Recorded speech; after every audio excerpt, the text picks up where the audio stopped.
नमस्कार विद्यार्थियों, आज हम लोग भाषा सूत्रम 1 पढ़ने जा रहे हैं। क्रियापदानी 1। लट लकारः वर्तमानकालः परस्मैपदम्। लट लकारः वर्तमानकालः इसको प्रेजेंट टेंस बोलते हैं और परस्मैपदम को पीपी बोलते हैं इंग्लिश में।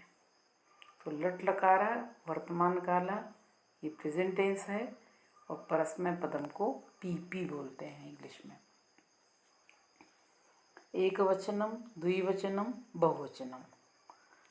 आप इंग्लिश, मराठी और हिंदी में आपने एक वचन और अनेक वचन पढ़ा है, लेकिन संस्कृत में एक वचन, द्विवचन और बहुवचन होता है। 3 वचन होते हैं जिनको नंबर्स कहते हैं। प्रथमा पुरुष, तो प्रथमा पुरुष जिसको कि इंग्लिश में फर्स्ट पर्सन कहते हैं, लेकिन इंग्लिश में फर्स्ट पर्सन में आई वी आता है, सेकेंड पर्सन में यू आता है और थर्ड पर्सन में ही, शी, इट एंड दे आता है। संस्कृत में प्रथमा पुरुषा में सह, तौ, ते। सह मीन्स वह, तौ मीन्स वे दोनों, ते मीन्स वे सब। तो इसका प्रयोग पुल्लिंग के लिए किया जाता है। सह, तौ, ते ये पुल्लिंग प्रोनाउंस हैं और सा, ते, ताहा स्त्रीलिंग प्रोनाउंस हैं। स्त्रीलिंग प्रोनाउंस क्या हैं? सा, ते, ताहा। नपुंसक लिंग के प्रोनाउंस क्या हैं? तत, ते, तानी। तत, ते, तानी। तो ये नपुंसक लिंग के प्रोनाउंस हैं। तो प्रथमा पुरुषा में 3 लिंग होते हैं, पुल्लिंग, स्त्रीलिंग और नपुंसक लिंग। तीनों के लिए अलग अलग प्रोनाउंस हैं। पुल्लिंग के लिए सह, तौ, ते। स्त्रीलिंग के लिए सा, ते, ताहा। नपुंसक लिंग के लिए तत, ते, तानी। तो ये सारे प्रथमा पुरुषा के प्रोनाउंस हैं। फिर मध्यमा पुरुषा के प्रोनाउंस क्या हैं? त्वम, युवाम, यूयम। त्वम मीन्स तुम, युवाम मीन्स तुम दोनों और यूयम मीन्स तुम सब। उत्तमा पुरुषा के प्रोनाउंस क्या हैं? अहम, आवाम, वयम। अहम मीन्स मैं, आवाम मीन्स हम दोनों, वयम मीन्स हम सब। अब ये रूप जो हैं लट लकार वर्तमान काल परस्मै पद के जो रूप हैं, तो यहाँ पे प्रथमा पुरुषा में दिए हैं खादति, खादता, खादंती। मध्यमा पुरुषा में खादसी, खादथा, खादथ। उत्तमा पुरुषा में खादामी, खादावा, खादामा। तो अब इनके साथ प्रोनाउंस क्या क्या लगते हैं? तो प्रथमा पुरुषा के साथ प्रोनाउंस क्या लगेंगे? सह खादती, तौ खादता, ते खादंती। स्त्रीलिंग में सा खादती, ते खादता, ताहा खादंती। नपुंसक लिंग में अब संतान शब्द जो है वो नपुंसक लिंग में आता है। संतान को अपत्यम कहते हैं। तो तद, ते, तानी होता है नपुंसक लिंग का। तो तद खादती, ते खादता, तानी खादंती। फिर इसके बाद में मध्यमा पुरुषा, तो त्वम खादसी, युवाम खादथा, यूयम खादथ। उत्तम पुरुषा अहम खादामी, आवाम खादावा, वयम खादामा। तो ये बात आपको ध्यान में रखना होगा कि प्रथम पुरुष के जो प्रोनाउंस हैं उनके साथ प्रथम पुरुष की क्रियाएं आएंगी, मध्यम पुरुष के प्रोनाउंस के साथ मध्यम पुरुष की क्रियाएं आएंगी, उत्तम पुरुष के प्रोनाउंस के साथ उत्तम पुरुष की क्रियाएं आएंगी। वैसे ही एक वचन, द्विवचन, बहुवचन के जो प्रोनाउंस हैं उनके साथ एक वचन, द्विवचन, बहुवचन की क्रियाएं आएंगी। ऐसा नहीं है कि एक वचन के प्रोनाउन के साथ आप बहुवचन की क्रिया लगा देंगे तो रॉन्ग हो जाएगा, आपका वाक्य गलत हो जाएगा।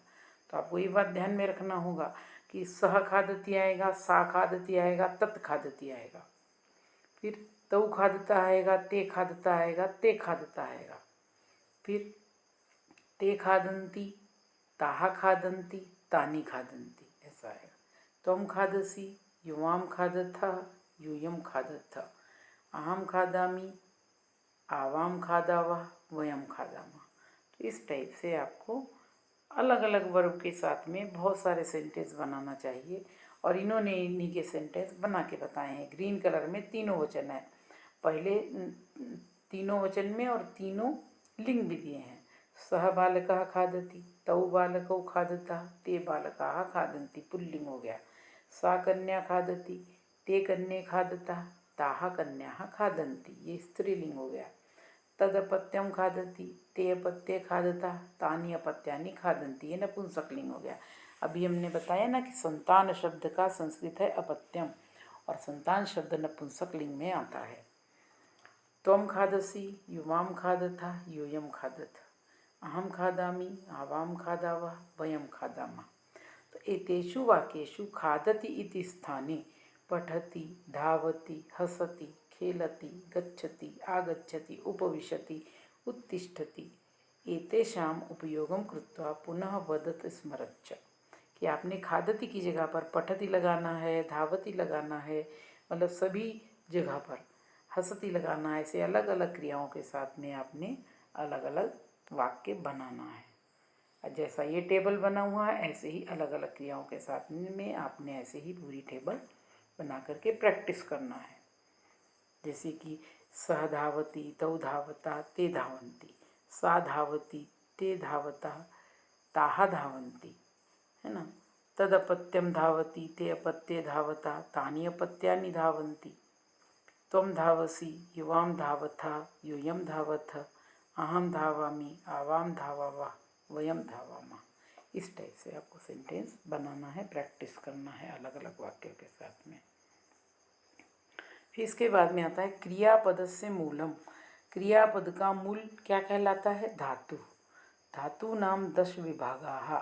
धातुओं के 10 विभाग होते हैं जिनको कि गणाः कहते हैं, गण कहते हैं, 10 गण होते हैं। गण सूचक चिन्हम, और गण का सूचना देने वाले, गण को सूचित करने वाले जो चिन्ह हैं उनको गण विकरणम कहते हैं। धातु नाम प्रकार द्वयम, धातुओं के 2 प्रकार होते हैं। परस्मैपदिना जिसको पीपी कहते हैं, आत्मनेपदिना जिसको एपी कहते हैं। कालानुसारम पदानुसारम च प्रत्ययाः भवन्ति, और काल के अनुसार और पद के अनुसार प्रत्यय होते हैं। कहने का मतलब है अगर वर्तमान काल है तो उसके प्रत्यय अभी आपने पढ़े, फिर अगर भूतकाल है तो उसके प्रत्यय अलग होंगे, भविष्य काल के प्रत्यय अलग होंगे, तो ये आगे आगे आपको आएंगे। तो अभी आपको नहीं समझ में आएगा, जितना अभी आपका है चल रहा उतना ही आपको करना है। तो लट लकारा वर्तमान काल, प्रेजेंट टेंस, परस्मैपद प्रत्ययाः, पीपी के प्रत्यय क्या हैं? प्रथम पुरुष के प्रत्यय हैं ती, तः, अंति। मध्यम पुरुष के सी, थः, थ। उत्तम पुरुष के मी, वह, मह। अब यही प्रत्यय यदि आपको याद हो गए तो आप कोई भी धातु के मूल रूप में लगाकर, कोई भी क्रियापद के मूल रूप में आप लगाएंगे तो आपके रूप तैयार हो जाएंगे। फॉर एग्जाम्पल, चलति चलतः चलन्ति, चलसि चलथा चलथ, चलामि चलावा चलामा, गच्छति गच्छतः गच्छन्ति, गच्छसि गच्छथा गच्छथ, गच्छामि गच्छावा गच्छामा। अलग अलग क्रियाओं के मूल रूप में आपने ये प्रत्यय लगाए तो अलग अलग आपके रूप परस्मै पद के तैयार हो जाएंगे। क्रियापद सूत्रम, क्रियापद का सूत्र क्या है? मूल धातु प्लस गण विकरणम। जो क्रिया बनती है वो कैसे बनती है? उसमें पहले मूल पद होता है, धातु का मूल धातु, और उसके बाद उसमें गण का चिन्ह, विकरण मतलब चिन्ह लगाते हैं, उससे तैयार होता है धातु का अंग। फिर धातु अंग में प्रत्यय लगाते हैं तो क्रिया बन जाती है। तो यहाँ पे मूल धातु आदेशा और गण विकरणम चिन्हम, तो ये लगाकर तब तैयार होता है धातु का अंग, और उसमें प्रत्यय जोड़ दिया तो क्रिया तैयार हो जाती है, क्रिया बन जाती है, क्रियापदम तैयार हो जाता है। तो यहाँ पे देखो आपको बताया है कि यहाँ पे दिया है कि यहाँ पे ग है ना, तो ग विकरणम जो प्रथम गण है, ये गण का है, ग का मतलब गण, और यहाँ पे जो है इसका प्रथम गण का विकरण है आ। और उदाहरण, अगर पठ में आ लगाया तो पठ पूरा तैयार होता है, फिर ती प्रत्यय लगा दिया तो पठती बन गया। ऐसे ही यहाँ पर ये जो प्रथमा और फिर ये चतुर्थ गण है, चतुर्थ गण जो है उसका प्रत्यय है य, तो य लगा दिया तो क्या बन गया? नृत्य में य लगाया नृत्य बन गया, और ती लगाया तो नृत्यति बन गया। फिर उसके बाद में छठे गण का विकरण भी अ है, तो उसमें हमने लिख में अ लगा दिया तो लिख बना और फिर ती लगाया लिखति बन गया। फिर उसके बाद में 10वां गण का विकरण है अया। तो 10वें गण में किस पूज रूट में अय लगाया तो पूजे बन गया, ती लगाया तो पूजयति बन गया।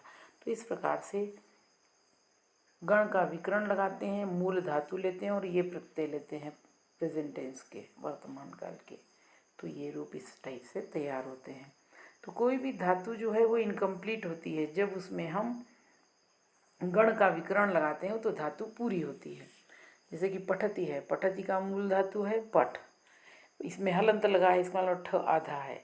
जब हम इसमें गण का विकरण लगाते हैं तो पठ बन जाता है पूरा। अब इसमें ती प्रत्यय लगा दिया तो पठती तैयार होता है। तो यहाँ करके बताया देखो कि पठ एक परस्मय पदी, पठ के नीचे ठ के नीचे हलंत लगा है आड़ी रेशा, फिर इसमें लगाया प्रथम गण का विकरण तो पठ बन गया, हलंत हट गया। हलंत का मतलब होता है वो वर्ड आधा। अब ये पठ पूरा बन गया तो इसमें ती लगाया पठती बन गया। फिर नृत ये चौथे गण का है तो नृत में तो में हलंत लगाया तो आधा है, तो इसमें हमने य लगाया, चौथे गण का विकरण य है पहचान चिन्ह, तो नृत्य बन गया। नृत्य में ती लगाया तो नृत्यति बन गया। फिर छठे गण का जो लिख है, छठे गण का है तो लिख ख आधा है, हलंत लगा है तो इसमें लगाया तो ये लिख बन गया, इसमें ती लगाया तो लिखति बन गया। पूज शब्द जो पूज धातु है वो 10वें गण की है, तो जो आधा है हलंत लगा है तो इसमें अय लगाया विकरण 10वें गण का तो पूजे बन गया, उसमें ती लगाया तो पूजेति बन गया। तो कहने का मतलब जितने भी गण हैं उनके अलग अलग पहचान चिन्ह हैं, अलग अलग उनके विकरण हैं, लेकिन ज़्यादातर रूपों में 1, 4, 6, 10 इन्हीं 4 गणों का प्रयोग किया जाता है। और इनके विकरण आपके सामने हैं। पहले गण का विकरण है चौथे गण का विकरण है य, रेड कलर से लिखा है। छठे गण का विकरण है और 10वें गण का विकरण है अय। आदेशः एकस्य स्थाने अपरस्य आगमनम नाम आदेशः। एक की जगह पर जब दूसरे का आगमन होता है तो उसे आदेश कहते हैं। तो आदेश रहिता धातु समूह और आदेश सहिता धातु समूह, 2 प्रकार के धातु समूह होते हैं। एक आदेश रहित होता है जिसमें कि कोई चेंजेस नहीं आता आदेश रहित में। तो नम है तो नम में ती लगाया नमति बन जाएगा, क्रुद्ध में ती लगाया क्रुद्यति बन जाएगा, लिख में ती लगाया लिखति बन जाएगा, पूज में ती लगाया पूज्यति बन जाएगा। तो इसमें विकरण लगाना पड़ेगा, है ना। और आदेश संहिता में क्या होता है कि इसमें एक के स्थान पर दूसरे का आगमन होता है। जैसे गम है तो गम की जगह किसका आगमन हो गया, गच्छ, है ना, कोई गच्छति गच्छता बन जाएगा। तो गच्छ में लगाया गच्छ बन गया प्लस ती गच्छति। ऐसे स्था की जगह प्रतिष्ठ का आगमन हो जाता है, तिष्ठति तिष्ठता तिष्ठन्ति बन जाएगा। प्रच्छ में पृच्छ हो जाएगा तो पृच्छति पृच्छता पृच्छन्ति बन जाएगा। पा धातु है पिब आ जाएगा, पा धातु में पिब आ जाएगा तो पिबति पिबता पिबंती। और दा धातु का रूप यच्छ से चलता है, यच्छति यच्छता यच्छन्ति। तो कहने का मतलब जो आदेश संहिता है उसमें जो धातु है मूल धातु उसके स्थान पर दूसरे का आगमन होता है, और आदेश रहिता में धातु को एज इट इज़ यूज़ करते हैं, एज इट इज़ उसका प्रयोग करते हैं। अब यहाँ पे रूप दिए हैं देखो प्रेजेंट टेंस के, पठ के, पठति पठता पठन्ति, पठसि पठथा पठत, पठामि पठावा पठामा, ये पहले गण का है। चौथे गण का है नृत्यति नृत्यतः नृत्यन्ति, नृत्यसि नृत्यथ नृत्यथ, नृत्यामि नृत्यावा नृत्यामा। फिर लिख ये छठे गण का है, लिखति लिखतः लिखन्ति, लिखसि लिखथा लिखथ, लिखामि लिखावा लिखामा। फिर 10वें गण का है पूजयति पूजयता पूजयन्ति, पूजयसि पूजयथा पूजयथ, पूजयामि पूजयावा पूजयामा। अब क्रीड़ा मतलब खेल। अब बच्चों को कैसा खेल खिला सकते हैं, क्रियापद संग्रह, क्रियाओं का संग्रह करना। प्रत्येकम छात्रः एकैकम क्रियापदम वदति, प्रत्येक छात्र एक एक क्रिया बोलेगा, कोई वदति बोलेगा, कोई चलति बोलेगा, कोई नमति बोलेगा, अलग क्रिया बोलेगा। एकेन उक्तम क्रियापदम अन्येन न वक्तव्यम, एक के द्वारा उक्तम मीन्स बोली गई क्रियापद को दूसरा नहीं बोलेगा, दूसरे ने नहीं बोलना चाहिए। आशु अभिनय, तो आशु अभिनय क्या है देखो, आशु अभिनय एकः छात्रः अभिनयन क्रियां दर्शयति। एक छात्र अभिनय के द्वारा, एक्टिंग के द्वारा क्रिया बताएगा, जैसे पीने की क्रिया, खाने की क्रिया। अन्य छात्राः क्रियापदम अभिजानन्ति वदन्ति च। और दूसरे छात्र क्रिया को अभिजानन्ति मीन्स पहचानेंगे और बोलेंगे। कोई खाने की क्रिया बताएगा तो बच्चे बोलेंगे खादति, पीने की क्रिया बोला तो पीबती, ऐसे बच्चे उत्तर देंगे। क्रियापद श्रृंखला। अब क्रियापद श्रृंखला मतलब चेन, क्रिया की चेन कैसे बनेगी। एकः छात्रः एकम क्रियापदम वदति, एक छात्र एक क्रिया बोलेगा। द्वितीयः छात्रः पूर्वोक्त क्रियापदेन सह नूतनम क्रियापदम वदति, और दूसरा छात्र पहली कही गई क्रिया के साथ एक नई क्रिया बोलेगा। मानो एक बच्चे ने बोला वदति, तो दूसरा क्या बोलेगा वदति नमति, तीसरा क्या बोलेगा वदति नमति चलति, चौथा क्या बोलेगा वदति नमति चलति गच्छति। तो ऐसे एक एक क्रिया जोड़ता चले जाएगा। और तीसरा छात्र भी अनुक्रमेण, तृतीय छात्र अनुक्रमेण पूर्वोक्त क्रियापद द्वयेन सह नूतनम क्रियापदम वदति, पहले कही गई दो क्रियाओं के साथ तीसरी नई क्रिया बोलेगा। एवं प्रत्येकम छात्र पूर्वोक्त क्रियापद सह नूतनम क्रियापदम वदति। इस प्रकार से हर छात्र क्लास का एक एक नई क्रिया ऐड करते जाएगा, पुरानी क्रियाएं भी बोलेगा और नई नई क्रियाएं उसमें ऐड करते जाएगा। एवं क्रियापदा नाम श्रृंखला भवेत, और इस प्रकार से क्रियापदों की एक श्रृंखला, एक चेन तैयार हो जाएगी। फिर अविलंबम 10 क्रियापदानि वदति। फिर एक क्रीड़ा ये भी है कि अविलंब, बिना किसी देर के 10 क्रियापद एक साथ बोलो, जैसे वदति नमति चलति गच्छति पीबति खादति, है ना, धावति उपविशति, ऐसे 10 क्रियाएं एक साथ बोलो। ये भी प्रतियोगिता रहेगी। फिर उसके बाद में निरंतरम 15 वाक्यानि वदति, कंटिन्यूएशन में 15 वाक्य बोलो, जैसे मोहना खादति, रामा चलति, सीता पठति, राधा गायति, मयूरा नृत्यति, ऐसे कंटिन्यूएशन में 15 वाक्यानि वदति, 15 वाक्य बनाओ। फिर उसके बाद में आता है अनुस्वारस्य मकारस्य लेखनम, कि अनुस्वार का और मकार का लेखन, कि अनुस्वार कहाँ लगाते हैं और मकार कहाँ लगाते हैं। पठत बोधत, पढ़ो और समझो।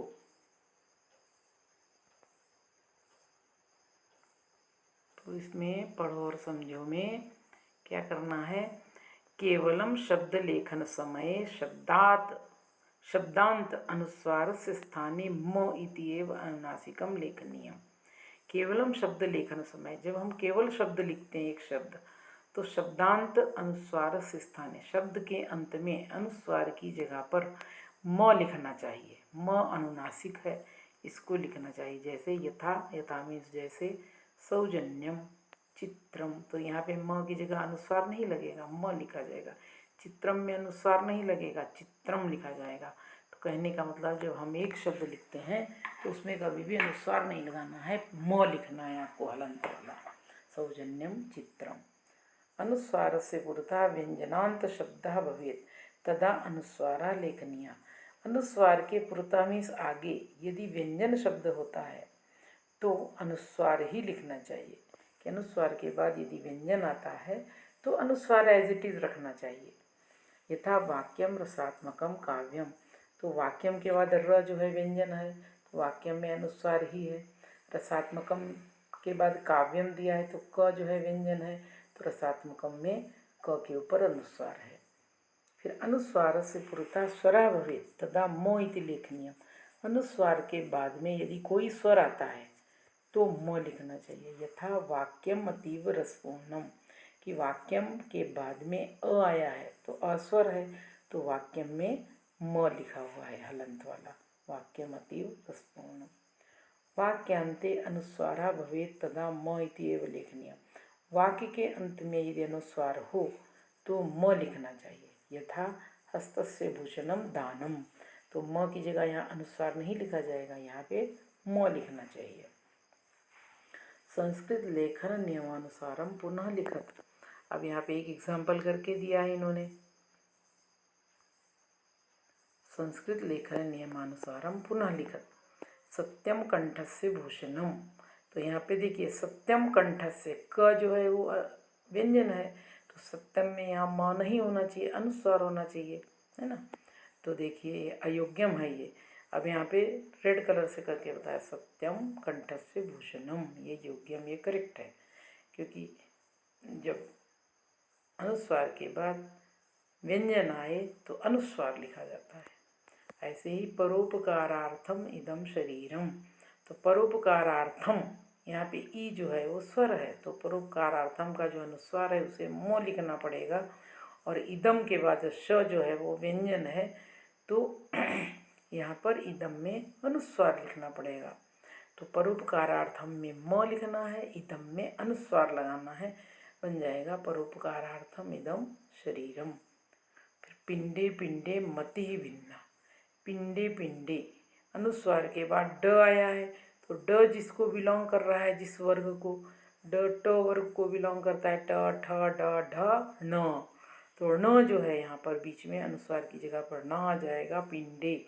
दूसरे में भी अनुस्वार की जगह पर न आ जाएगा, पिंडे पिंडे मति भिन्ना। सताम तु संगा सकलम प्रसूते, सताम तु, सताम के आगे तू आया है, तू जो है वो व्यंजन है, तो सताम में अनुस्वार आ जाएगा। और संगा सकलम, सकलम में प्र जो है भी व्यंजन है, तो सकलम में भी अनुस्वार आ जाएगा, मोह हट जाएगा। सताम तु संगा सकलम प्रसूते। फिर सत्संगति कथय किम न करोति पुंसाम, तो यहाँ पे किम, किम के बाद न व्यंजन आए तो किम में अनुस्वार आ जाएगा, मोह हट जाएगा। फिर उसके बाद में पुंसाम, पुंसाम में अनुस्वार लास्ट में है, तो अनुस्वार नहीं लिखना चाहिए, नियम के अनुसार वहाँ पर मो लिखना चाहिए हलंत वाला। तो सत्संगति कथय किम न करोति पुंसाम। नभो अंतरिक्षम गगनम अनंतम सुरवर्तमखम, तो नभो अंतरिक्षम गगनम, म के बाद ग जो है व्यंजन है, तो यहाँ पे अंतरिक्षम में ऊपर अनुस्वार लिखा जाएगा, मो हट जाएगा। और गगनम के बाद में अ है, स्वर है, तो यहाँ गगनम एज इट इज रहेगा। अनंतम में म के बाद व्यंजन है, तो यहाँ पे म हट करके ऊपर अनुस्वार आ जाएगा। सुर वर्तम खम, खम में अनुस्वार है, तो यहाँ पे म आ जाएगा हलंत वाला।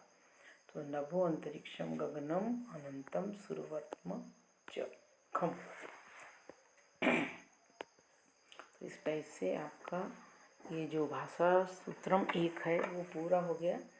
आशय आप लोगों को समझ में आया होगा। आप इसे ध्यान से देखिए, अवश्य समझ में आएगा। आपको यदि हमारा वीडियो पसंद आए तो इसे लाइक करिए, शेयर करिए और सब्सक्राइब अवश्य करिए। धन्यवाद।